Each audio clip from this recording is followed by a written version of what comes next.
Hi friends, வணக்கங்க. எல்லாம் எப்படி இருக்கீங்க? நல்லா இருக்கீங்களா? நான் ரொம்ப நல்லா இருக்கேங்க. இன்றைக்கி உங்களுக்காக ஒரு ரெசிபி என்னென்னா, என்னுடைய ஸ்டைலில் கதம்ப சாம்பார் எப்படி வைக்கிறேன்னு தான் நான் வீடியோவாக எடுத்திருக்கேன். பார்த்துட்டு நம்ம சேனலுக்கு சப்போர்ட் கொடுங்க. பிடிச்சிருந்தா லைக் பண்ணுங்கள், ஷேர் பண்ணுங்கள், கமெண்ட் பண்ணுங்கள். மறக்காமல் புதுசாக பார்க்குறவங்க சேனலை சப்ஸ்கிரைப் பண்ணிக்கோங்க. நான் ஸ்டவ் பற்ற வச்சு ஒரு கடாய் வச்சுக்கிட்டேன். கொஞ்சம் எண்ணெய் ஊற்றிட்டு ஒரு ஸ்பூன் கடுகு, ஒரு ஸ்பூன் சீரகம் போட்டேன். அது ரெண்டுமே பொரிஞ்ச உடனே நான் வந்து கட் பண்ணி வச்சுருக்கிறேன் வெங்காயம், கருவேப்பிலை, ஒரே ஒரு தக்காளி கட் பண்ணி வச்சுருக்கேன். அதுவும் போட்டுட்டு கொஞ்சமாக பெருங்காயமும் போட போகிறேன். எல்லாம் போட்டு நல்லா ஃப்ரை பண்ணிக்கலாம்.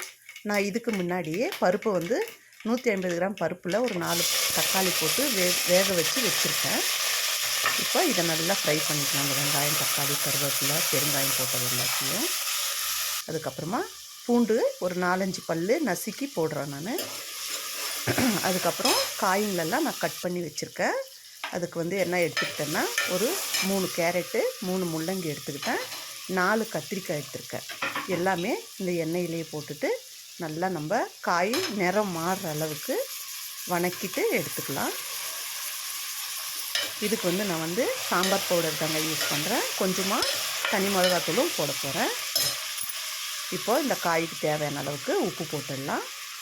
இப்போ கூடவே நம்ம வீட்டில் அரைச்ச சாம்பார் பவுடர் போட்டுடுறேன். ஒரு 3 ஸ்பூன் சாம்பார் பவுடர் போடுறேன். 1/2 ஸ்பூன் மட்டும் தனி மிளகாத்தூள் போட போகிறேன். போட்டுட்டு இதையும் நம்ம எல்லாம் கொஞ்சமாக தனியாத்தூளும் போட்டிருக்கேன் நான். போட்டுட்டு நல்லா கிளறிட்டு ஒரு கொஞ்சமாக தண்ணி விட்டு ஃபஸ்ட்டு ஒரு அரை பதத்துக்கு நம்ம காயை வேக வைக்கலாம். அதுக்கப்புறமா நம்ம வேக வச்சுருக்கிற பருப்பை கடைஞ்சிட்டு இதிலே போட்டுக்கலாம். இப்போ நான் கொஞ்சமாக தண்ணி விட்டு மூடி வச்சு காயை வேக வைக்க போகிறேன். இதே மெத்தடில் நீங்களும் ஒரு டைமு செஞ்சு பாருங்கள், சூப்பராக இருக்கும். இது என்னுடைய ஸ்டைலில் நான் செஞ்சுருக்கேங்க சாம்பார். ஒரு வாட்டி ட்ரை பண்ணிவிட்டு எப்படி இருந்துச்சுன்னு மறக்காமல் கமெண்ட்டில் சொல்லுங்கள். இப்போ மூடி வச்சிடலாம். ஒரு 2 நிமிஷம் இல்லை 3 நிமிஷம் மூடி வச்சுட்டு அதுக்கப்புறமா ஓப்பன் பண்ணி பார்க்கலாம். இங்கே பாருங்கள், அரை பதத்துக்கு காய் வெந்துடுச்சு. ஒரு வாட்டி நல்லா எல்லாம் ஒன்று சேர்ந்தாப்படி கிளறி விட்டுடலாம். விட்டுட்டு நான் பாருங்கள் வேக வச்சுட்டு நல்லா மசிச்சு வச்சுருக்கிற பருப்பை வந்து இப்போ நான் போட போகிறேன். போட்டுட்டு நமக்கு இப்போது குழம்புக்கு எவ்வளோ தண்ணி தேவையோ அந்த அளவுக்கு தண்ணி ஊற்றிட்டு குழம்ப நல்லா கொதிக்க வைக்கலாம். காய் நல்லா வெந்ததுக்கப்புறம் ஒரு சின்ன எலுமிச்சை பழம் சைஸ் புளியை நான் ஊற வச்சுருக்கேன். அதை லாஸ்ட்டில் கரைச்சி சேர்த்துக்கலாம். இங்கே பாருங்கள், குழம்பு நல்லா கொதி வந்துடுச்சு. ஒரு வாட்டி கிளறிட்டு காய் வந்துடுச்சான்னு செக் பண்ணிக்கலாம். செக் பண்ணிட்டு பின்னாடி நம்ம அந்த புளி கரைசல் இருக்குது இல்லைங்களா, அதையும் நான் பாருங்கள் ஊற்றிடுறேன்.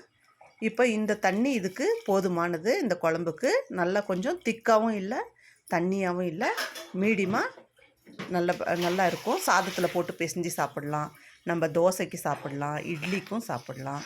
நல்லா இருக்குங்க இந்த மாதிரி சாம்பார், கதம்ப சாம்பார்.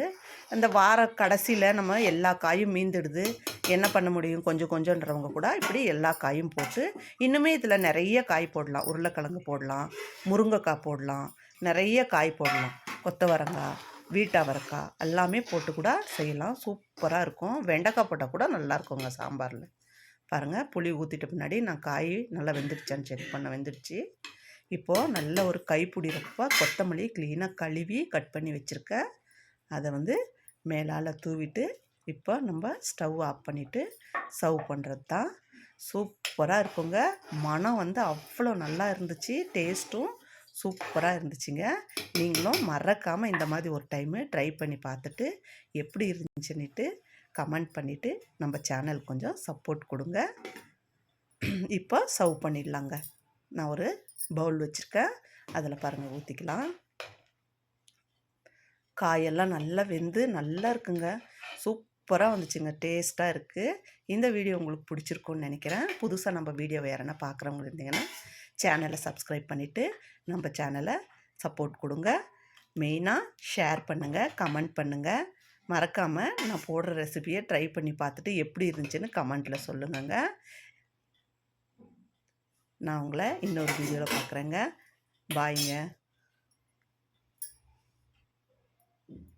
கலர்ஃபுல்லாக சூப்பராக இருக்குது பாருங்கள்.